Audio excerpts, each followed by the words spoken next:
ଆଜିର recipe veg ପଲଉ। ତ ଶୀତ ଦିନେ ତ ସବୁ ପରିବା ଆଭେଲେବଲ୍ ଥାଏ, ତ ସେଇ ପରିବାରେ ଆମେ କରିବା ଭେଜ୍ ପଲଉ। ଦେଖନ୍ତୁ ଫୁଲକୋବି, ଗାଜର, ବିନ୍ସ, ମଟର, ପିଆଜ, କଞ୍ଚା ଲଙ୍କା ଆଉ ବାସୁମତୀ ଚାଉଳ। ତ ପ୍ରଥମେ ଆମେ ନେବା ଜିରାକୁ ଆମେ ହାଲକା ରୋଷ୍ଟ କରିଦେବା, କାହିଁକିନା ଜିରା ଗୁଣ୍ଡ ଆପଣ ଚାହିଁଲେ ଦେଇପାରିବେ, କିନ୍ତୁ ଜିରା ଗୁଣ୍ଡରେ ଏତେ ବାସ୍ନା ନଥାଏ। ତ ସେଥିପାଇଁ ଆମେ ଜିରାକୁ କଢ଼େଇରେ ଗୁଣ୍ଡ କରିକି ଦେଇଦେବା। ଦେଖନ୍ତୁ କଢ଼େଇ ଯଦି ଥରେ ଗରମ ହେଇଯାଇଛି ତ ତାହେଲେ 2 ମିନିଟ୍ ଆପଣ ଯଦି ଏମିତି ଚଲାଉଛନ୍ତି ତାହେଲେ ସିଏ ହେଇଯାଉଛି। ଫୁଟକି ଆପଣ 2 ଥର ଫୁଟିବ, ସେ ଦେଖିବେ ହେଇଯାଇଥିବ। ଦେଖନ୍ତୁ ଏଇଭଳିଆ ଆପଣ ରେଡ଼ି ହେଇକି ଭାଜିବେ, ତାକୁ ଗୁଣ୍ଡ କରିଦେବା। ଏବେ ତେଲରେ ପକାଇବା ଫୁଲକୋବି ପକାଇଲା ପରେ ଗ୍ୟାସ୍ଟା ସିମ୍ କରିଦେବା, କାହିଁକିନା ବେଶୀ ଯଦି ଆପଣ ହାଇରେ କରିବେ ତାହେଲେ ପୋଡ଼ିଯିବ, ପରିବା ଭଲ ଲାଗିବନି। ଯେତେବେଳେ ଫୁଲକୋବି, ଗାଜର, ବିନ୍ ଯାହା ବି ଆପଣ ଭାଜୁଛନ୍ତି ସବୁଥିରେ ଲୁଣ ଆଉ ହଳଦୀ ଟିକେ ଦେଇକି ଭାଜି ଯାଇଥିବେ, କାହିଁକି ପଛରେ ଯଦି ଆପଣ ଲୁଣ ଦେବେ ତ ପରିବାଟା ଅଲଣା ଲାଗିବ। ଦେଖନ୍ତୁ ଗୋଟେ ସିଝିଗଲାଣି ମୋର ଫୁଲକୋବି। ତ ଫୁଲକୋବି ହେଇଗଲା ପରେ ମୁଁ ଭାଜିବି ଗାଜରକୁ ବି ଆପଣ ହାଲକା ରେଡ଼୍ କରି ଭାଜିବେ। ମୁଁ ଏଠି 4 ଜଣ ଲୋକଙ୍କ ପାଇଁ ବନାଉଛି, ଆପଣ ଯେତିକି ଜଣଙ୍କ ପାଇଁ ବନେଇବେ ସେଇ ହିସାବରେ ଆପଣଙ୍କ ପରିବା କ୍ୱାଣ୍ଟିଟି ସବୁ ଆପଣ ବଢ଼େଇ ପାରିବେ। ତ ଦେଖନ୍ତୁ ବିନ୍ସ ବି ମୋର ହେଇଗଲାଣି, ଦେନ୍ କ୍ୟାପ୍ସିକମ୍, ଦେନ୍ ମଟରକୁ ବି ମୁଁ ହାଲକା ଭାଜିଦେଲି।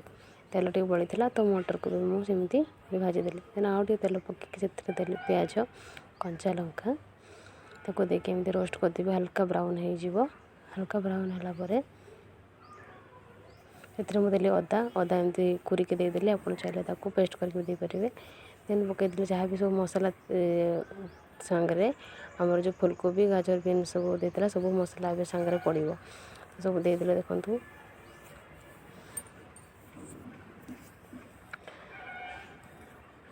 ସବୁ ପକାଇଦେଲି।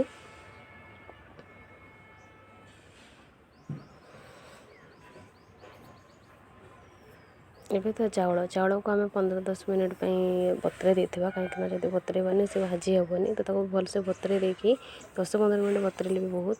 ତାପରେ ତାକୁ ମୁଁ କାଢ଼ିଦେବା, ଭଲକି ଧୋଇକି ତାକୁ ଏମିତି ଗୋଟେ ଜାଗାରେ କାଢ଼ିକି ଟିକେ 2 ମିନିଟ୍ ପାଇଁ ଆପଣ ଛାଡ଼ି ଦେଇଥିବେ ପରିବା ଭାଜିଲା ବେଳକୁ। ତ ସିଏ ଯେବେ ଶୁଖିଯାଇଥିବ ତ ବର୍ତ୍ତମାନ ସେ ତେଲରେ ଆମେ ସବୁ ଯେଉଁ ଗରମ ମସଲା ଯେଉଁ ଥିଲା ମୋର ନେଇଥିଲି, ସେ ଗରମ ମସଲାକୁ ମୁଁ ପକାଇଦେଲି।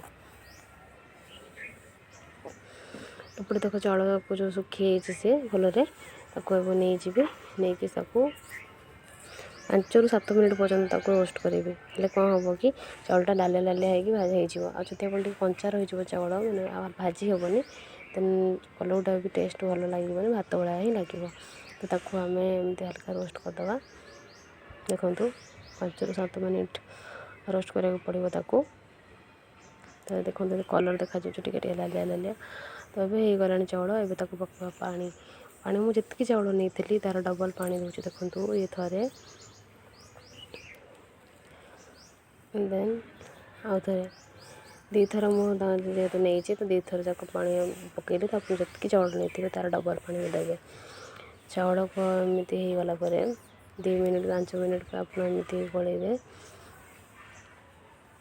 ହାଲକା ଯେତେବେଳେ ଫୁଟି ଆସିବ ସେତେବେଳକୁ ମୁଁ ପକାଇଦେବା ପରିବା, ଯାହା ବି ସବୁ ପରିବା ଆମର ମିକ୍ସ କରି ମସଲା ଦେଇକି ରଖିଥିଲେ ସେଗୁଡ଼ା ଏଥିରେ ପକାଇଦେବା।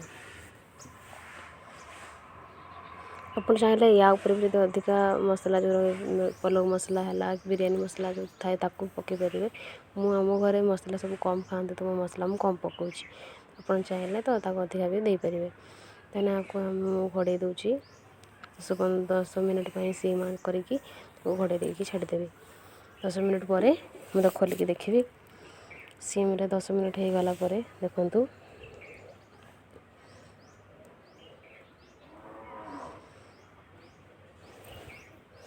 ଦେନ୍ ଧନିଆ ପତ୍ର ଯେଉଁ ଥିଲା, ଧନିଆ ପତ୍ରକୁ ବି ତା ଉପରେ ମୁଁ ପକାଇ ଦେଉଛି।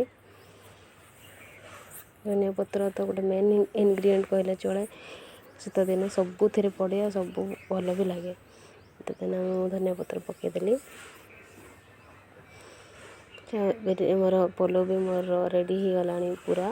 ଚାଉଳ ଦେଖନ୍ତୁ କିନ୍ତୁ ଗୋଟା ହେଇଛି, ଆଉ ବହୁତ ଟେଷ୍ଟି ବି ଲାଗେ। ଶୀତଦିନେ ତାକୁ ଖାଇବେ, ଆଉ ପରିବା ଯେହେତୁ ମିଳୁଛି ଫ୍ରେଶ୍ ପରିବା, ତ ଏଟା ବନେଇକି ଆପଣ ଖାଆନ୍ତୁ। ମୁଁ ତାପରେ 5 ମିନିଟ୍ ପାଇଁ ଗ୍ୟାସ୍ ଅଫ୍ କରିକି ତାକୁ ଛାଡ଼ି ଦେଉଛି। 5 ମିନିଟ୍ ପରେ ଖାଇବେ ଭେଜ୍ ପଲଉ। ମୋତେ କହିବେ ଆପଣ କେମିତି ଲାଗିଲା। Thank you so much for watching.